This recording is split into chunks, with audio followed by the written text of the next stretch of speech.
Shalom jemaat Tuhan, kita berjumpa lagi dalam renungan harian. Pada hari ini kita bersama-sama akan merenungkan dari kitab Yesaya pasal 58 ayat 5 sampai 7. Topik hari ini adalah tentang puasa. Beginikah puasa yang ku kehendaki, hari untuk merendahkan diri dengan menundukkan kepala seperti gelagah, membentangkan kain karung dan abu sebagai alas tidur. Itukah yang kau sebut puasa, hari yang disukai Tuhan? Bukan. Berpuasa yang kuhendaki ialah supaya engkau membuka belenggu-belenggu kelaliman dan melepaskan tali kuk, supaya engkau memerdekakan orang yang teraniaya dan mematahkan setiap kuk, supaya engkau memecah-mecah rotimu bagi orang yang lapar dan membawa ke rumahmu orang miskin yang tak punya rumah. Dan apabila engkau melihat orang telanjang, engkau memberi dia pakaian dan tidak menyembunyikan diri terhadap saudaramu sendiri.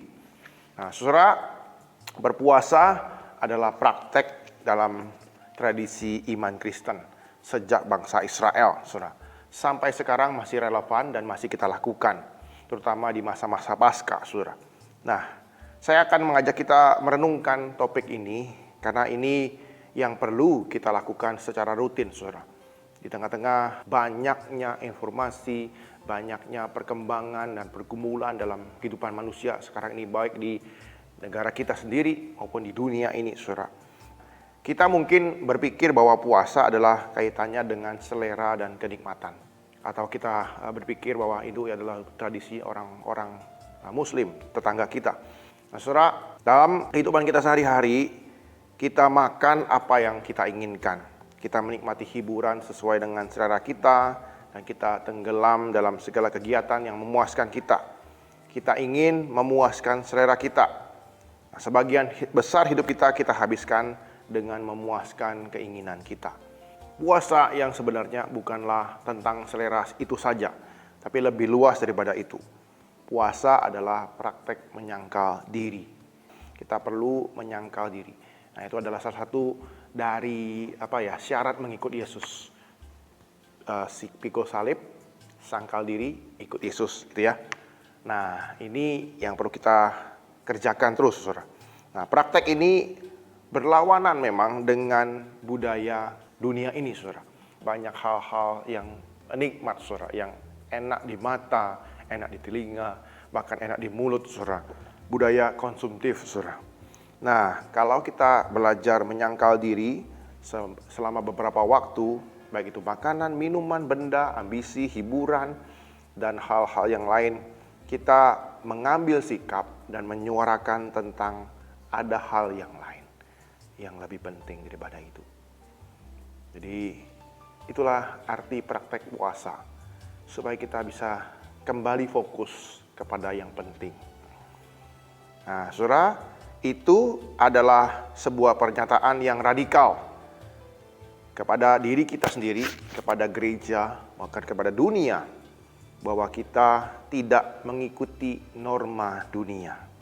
Kita memutuskan untuk hidup yang berbeda, mengarahkan fokus kepada hal yang lebih penting, yaitu Tuhan itu sendiri. Nah, dalam hal inilah puasa adalah perang budaya yang sesungguhnya. Jadi kita harus meningkatkan budaya puasa kita dalam hal makna yang penting dan makna yang benar, saudara. Bukan makin puasa makin beringas, makin sadis makan gitu ya. Bukan. Puasa adalah praktek untuk merendahkan hati, merendahkan diri, menjaga nafsu kita, saudara. Nah, akar puasa adalah dalam hari raya pendamaian yang diadakan oleh bangsa Israel setiap tahun. Jadi imam besar akan mempersembahkan serangkaian korban binatang di kemah suci atau bait suci. Nah, sebagai korban penebusan dosa umat Israel. Dikatakan kepada bangsa Israel di dalam hari pendamaian, karena pada hari itu, hari raya pendamaian, harus diadakan pendamaian bagimu untuk mentahirkan kamu. Demikian dalam kitab Imamat dikatakan, kamu akan ditahirkan dari segala dosamu di hadapan Tuhan. Imamat 16 ayat 30. Apa yang harus dilakukan oleh bangsa Israel? Mereka harus mengambil istirahat dan berhenti makan. Hari itu harus menjadi Sabat, hari perhentian penuh bagimu, dan kamu harus merendahkan diri dengan berpuasa. Ayat 31. Nah, saudara,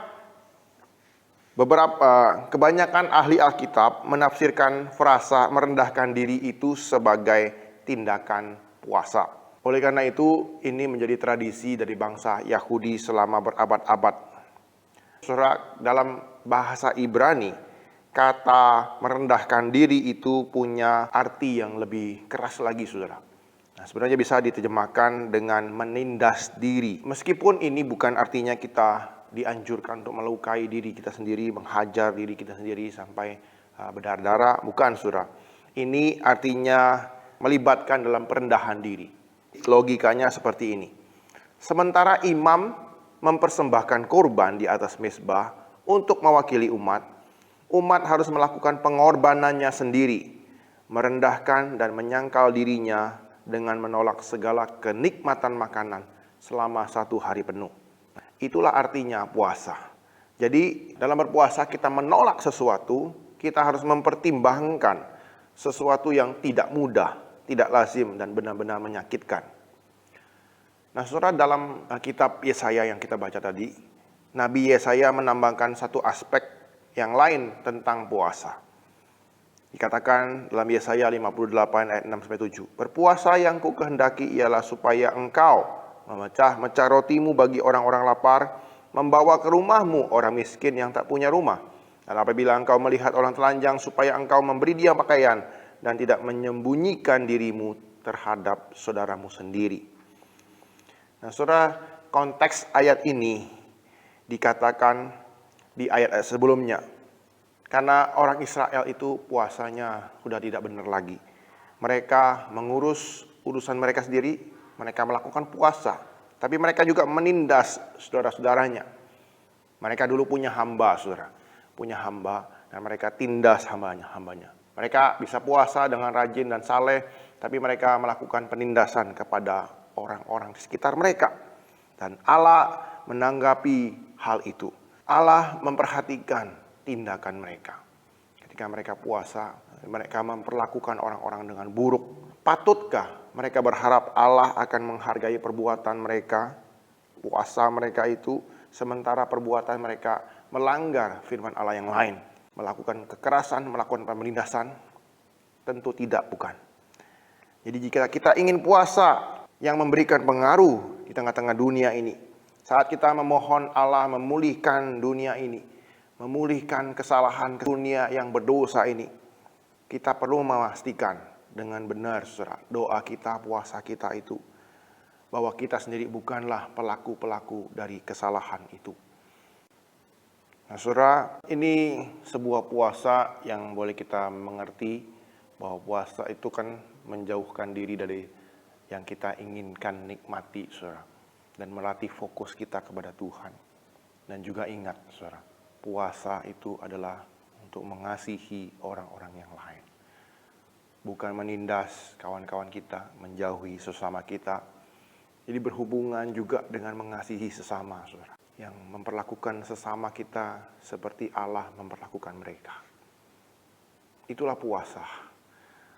Jadi berkaitan bukan hanya kepada diri sendiri, melatih fokus diri, tapi melatih juga kasih kepada sesama.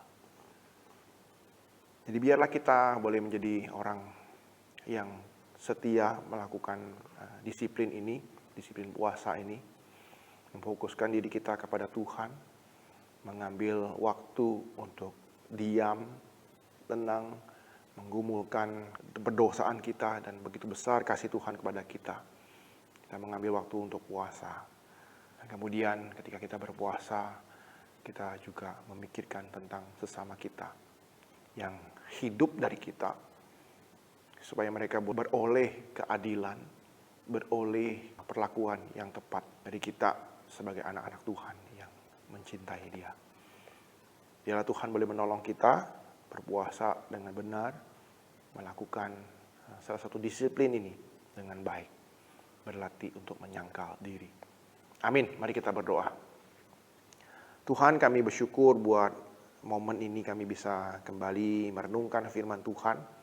Dari kitab Yesaya kami melihat bahwa praktek puasa yang dilakukan umat-Mu sepanjang sejarah Tuhan, sepanjang sejarah keselamatan dari bangsa Israel sampai sekarang Tuhan, boleh menolong kami untuk tetap setia melakukannya, belajar menyangkal diri kami, segala keinginan kami, dan kembali fokuskan kerinduan dan keinginan sejati kami kepada Engkau sendiri Tuhan. Dan ketika kami boleh melakukan hal itu, memfokuskan diri kami boleh kembali melihat dunia ini dan menjadi saluran kasih Tuhan dan berkat Tuhan dan kebenaran dan keadilan Tuhan di tengah-tengah dunia ini kepada sesama kami, sebagai bukti kasih kami kepada Engkau ya Tuhan, kepada mereka yang juga Engkau kasihi. Terima kasih Tuhan buat firman-Mu pada hari ini. Berkatilah kehidupan kami sepanjang hari ini, dan biarlah kami boleh menjadi saksi dan berkat bagi Tuhan di tengah-tengah dunia ini. Di dalam nama Tuhan Yesus kami ucap syukur dan berdoa. Amin.